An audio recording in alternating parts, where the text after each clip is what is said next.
So here's some bits and pieces in detail for you. This is that cucumber. It's going berserk actually. You can see down there, there's a little fruit forming. Anyway, it's going quite well. Up here the leaves are showing a bit of wear and tear, yellowing, not looking real flash. I think I read or saw somewhere that it might be chelated iron that they need.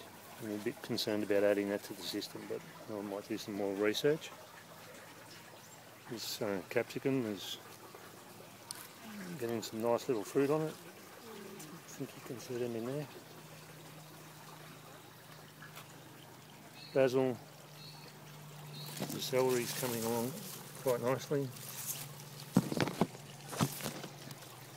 Now that tomato there was a self-seeded plant from last year's season that I dug out of the garden bed. And it's getting some nice fruit on it.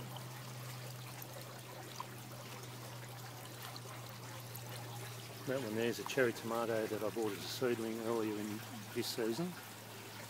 And it's just grown quite well. This one was another self-seeded tomato that I dug out of the dirt garden bed. There's some fruit in there. There's another little capsicum that's coming along. It's a bean that I put in 2 days ago, and something's got to it. Some more celery. But this plant here, that's the big daddy of the tomatoes. It's just crazy. I think I worked out, well I did work out, that from a 30 centimetre seedling, in about 9 weeks it's grown over 180 centimetres. That stake there is 180 centimetres and it's gone past it, it's now leaning over. So in about 9 weeks it's grown over 180 centimetres, or from a 30 centimetre to over 180 centimetres. Look at the size of the leaves on it. I've never seen a tomato with leaves that big. I haven't got a small hand, and that's amazing. And there's stacks of fruit on it. And I'm happy to say that there's some ripening fruit in there. Fruit all over the shop. That's the back side of this one. Now this vine here, I'm not sure what it is. It was a self-seeded plant out of the dirt garden bed I threw in. I thought it might have been cucumber, but now it's a bit different, so I'm not sure. So there's the yabby tank over there. Sump tank, as you guys have all seen before.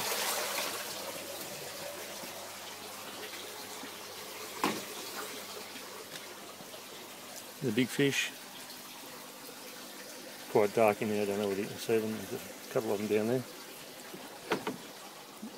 Across to the little fish.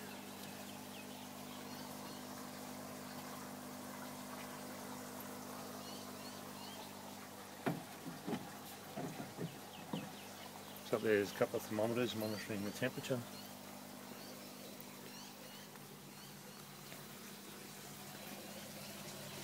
Plumbing system.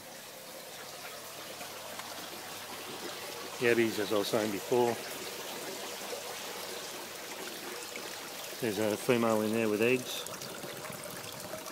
And today, I didn't catch her in time. I've got another female in here who actually hatched the eggs in the main tank. So using a siphon, I siphoned out the babies, and they're all 5 to 8 millimetres long. And I put them into an old aquarium that I had on the deck. Look in here, this is the cyclone filter that I made. It's working really well. There's a stack of crap and junk in there. Quite happy with how that's working. Water from that then runs down into biological filter, working quite well. Bio balls in that side with a bubbler under it.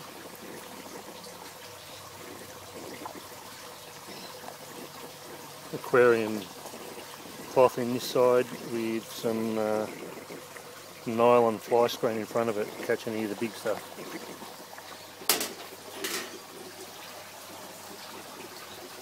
Over here's some future grow beds.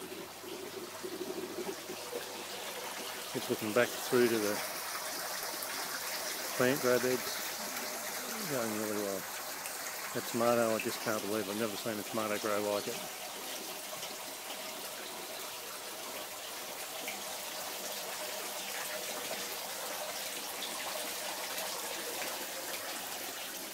Here's the plumbing on the back of the tanks. Looks a bit complex, but it's not really.